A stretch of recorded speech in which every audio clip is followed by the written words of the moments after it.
Muri yeZimbabwe atikwanise kurara kana kuti kuzorora kana tichinge tangonzwa nyaya chete dzinenge dziri kutenderera, nyaya dzinenge dziri kuitika, dzinenge dzichida kuti dzifumurwe, dzizikanwe, dzisvitswe kune imimi maZimbabwenzi varidzi venyika. Yamakateerera kudai so ndiyo Kulian TV yacho yatinogara tichingoputitsa zvinhu zvese zvinenge zviripo. Nhasi paita nyaya hombe panapa iri kubuda, nyaya yezvinhu zviri kuda kurongwa kana kuti zvinhu zvakatorongwa zviri kunzi zviri kuda kuitwa na President Emmerson Mnangagwa. Ende mese muri kuziva kuti mumazuva adarika aya pane nyaya dzakanga dziri kungotenderera, nyaya dzanga dziri kungonetsa, nyaya dzematenders dziri kungotenderera dzekwana Chivhayo. Iko zvinezvi manje ndo pataa kutambira mashoko pari kunzi Emmerson Mnangagwa is planning to fire the Minister of Health Dr. Douglas Mombeshora and replace him with the crooked Obadiah Moyo, who was fired in 2020 after being exposed for facilitating the looting of public funds meant for COVID-19. Initially, he wanted to hire Obadiah Moyo as his health advisor, but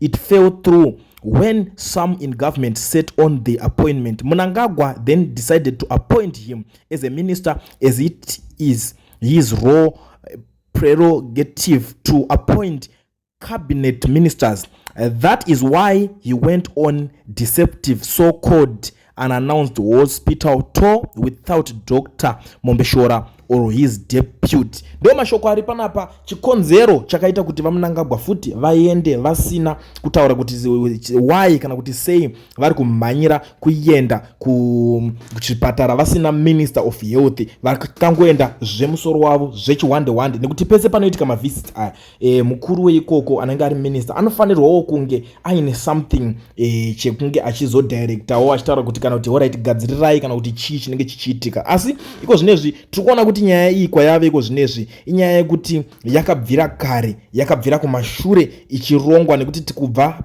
pakatanga kutaurwa nyaya dzina Minister of Youth uyo anoitwa Tino Machakaire, vanhu vakatanga kutaura kuti zvoni zvaita zvakashata, achadzingwa, achaita sei. Asi tiri kuona kuti zvoni mukomana iye anogona kunge anga akatotumwa futi, nekuti takada kutarisa munhu akaita sa President Mnangagwa, vanhu veintelligence vanodzikwanisa intelligence zvakanyanya kuti vakuvhiringidzei munge muchizoningirina. But iko zvinezvi manje zvese zvaakuchibuda pachena, kutaura kwazvakaitwa vanhu ndobva vabuda vachiti totenda Machakaire akaita kuti vaMnangagwa vakwanise kunge vachizovhizitira zvipatara, vachizovhizitira zvipatara zvemuchiwande. But as of now nyaya ndo yaapo yekuti zviri kurongwa ndezvekuti vari kuda kudzinga Minister of Health voisa akange aripo uyo wekumbodzingwa muna 2020 mushure mekunge afumurwa nenyaya dzecorruption kana nyaya dzewori dzekuita zvinhu zvaida zvaakangoita zvemusoro wake pamari yaidiwa kunge inge ichizoshandiswa pane ngirikini imwe yanga iripo. But iko zvinezvi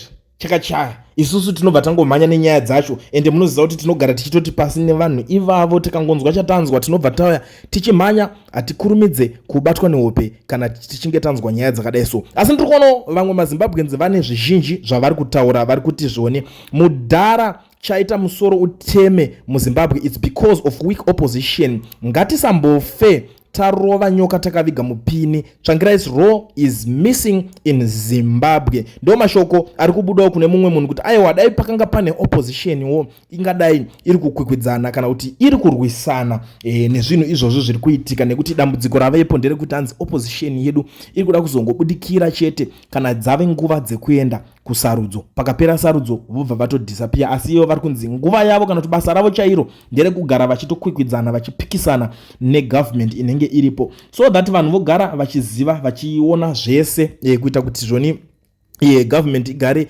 ichiitwa ichiita accountable kune zvinhu izvo zvinenge zviripo. Saka ndo nyaya yacho inenge iri panapa. Asi ndiri kuonawo mumwe panapa ari kubudawo zvekare ari kuti lo, I wondered why he is riding solo inspecting medical facilities when you talk about oversight. Mashoko mamwe aripo ari kubuda kune mumwe munhu. Ndiri kuonawo mumwe ari kuti ngaaiseka one of senior doctors kuti vaite minister, ndivo vanoziva zvinodiwa kuhealth sector. The administration yoiswa a permanent secretary anoziva zvaanoita, just like ana Dr. Guva Matanga vaya.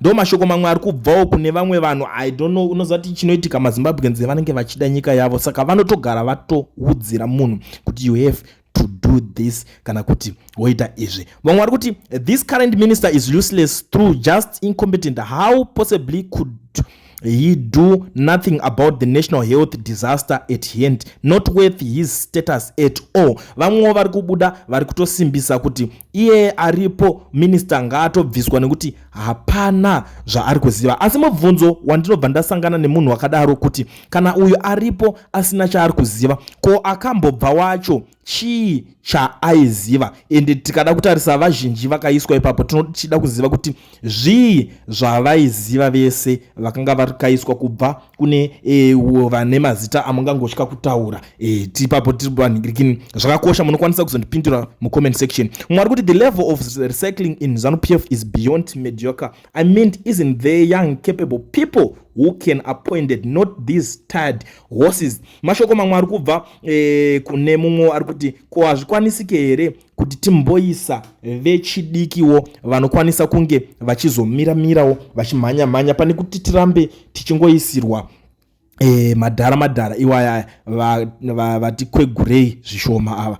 Hanzi hazvikwanisike here kuti timboisirwawo vechidiki. Nyaya iyoyo yakabvira kare ichitaurika nekuti chinoitika ndechekuti ava vese variko vanenge vachiti takarwa kuhondo, takabva kuhondo, saka vave kupanana maroles vese. Amen. Vanenge vachingoti the youth is the future, but amen kuti future yacho yema youth inenge chinzi youth is the future. Zvinozoperera kupi kana zvinhu zvacho zviri kuramba zvakangodai so pazviri kuti hapana muyouth anopuhwa kana any role ine musoro inobatika munhingirikini mugovernment iyoyi iriko yavamunangagwa. Hatizivi kuti zvichanyatsofamba sei kana kuti zvinenge zvichida kunyatsofamba sei kwavari. Ndiri kuonawo panapa ari kutaura kuti daylight robbery, no shame in that god-forsaken country. Good thing through is that it's a case of study of what can go wrong in unchecked democracy and makes all of us to be vigilant when we see the similar patterns. Lack of sons, we are not scared of voting liberators out and they know. Ndo mashoko ari kutaurwa kuti aiwa zvese zviri kuitika, but isusu edu hatisi kuzotya futi kuvavhotera kuti vabve vote them out, kuti vagare varova pasi.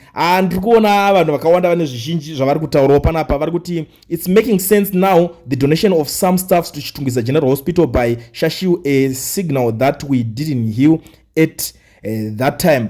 Uyo ari kutaurwa ari kunzi Shashiu ndiye mwana waObedaya Moyo, uyo ari kunzi hazvina kuti shamisa patakaona achienda kuChitungwiza Hospital achimhanya kunodonata zvinhu. Saka zviri kunzi zvakaitika izvozvo taakuda kunyatsozvibatanidza mumusoro yedu, taakuona kuti zvinhu zvekuti zvinenge zvaakuchimeka sense iko zvinezvi kuti aiwa zvanga zvaitwa zvine chirevo chazvaitirwa. Zvinhu zvekunzi hazvina kungoitika maharaba, hazvina kungoitika njye, hazvina kungozviitikira zvega. Zviri kunzi zvakanga zvine chirevo, asi chirevo chacho ndo chiri kunzi chave kumeka sense panguva ino yatiri kusangana nesituation yakadai so. Ndo nyaya dzacho muri yeZimbabwe dziri kuitika pakaipa. Ameno kuti munoionawo sei nyaya iyoyi iri kuitika? Imimi ndimi munongatoziva zvinodiwa zvakakosha, nekuti varidzi venyika ndimi, varidzi vezvinhu ndimi, varidzi vezvekutaura. Simba racho rekuita zvinhu zvese zvingangoda kuitwa rinemi imimi maZimbabweans. Isusu chedu kungokupai nhau, kungokuudzai zvinenge zvichiitika. Kana uchangosvika panapa iri first time yako kare kekutanga, ndo panonzi paKulian TV pacho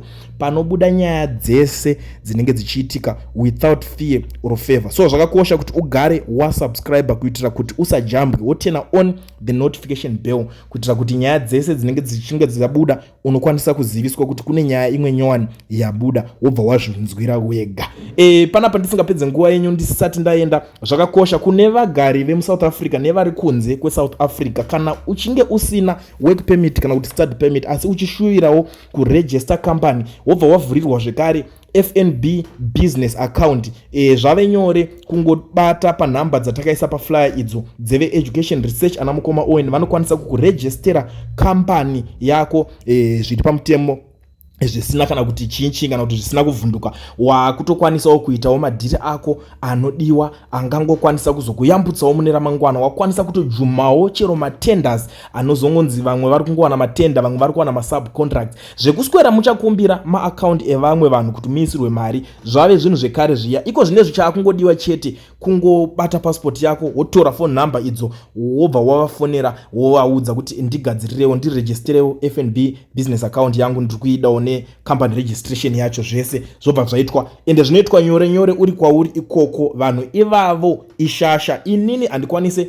kusimbisa zvinhu zvakafa kana kuti zvinhu zvisipo. Ukatonzwa ndataura ndiri kuziva kuti dzinenge dziri shasha chaidzo chaidzo, ende ndo vega vanochigona chibasa ichocho. So contact him on the numbers that are showing on the screen.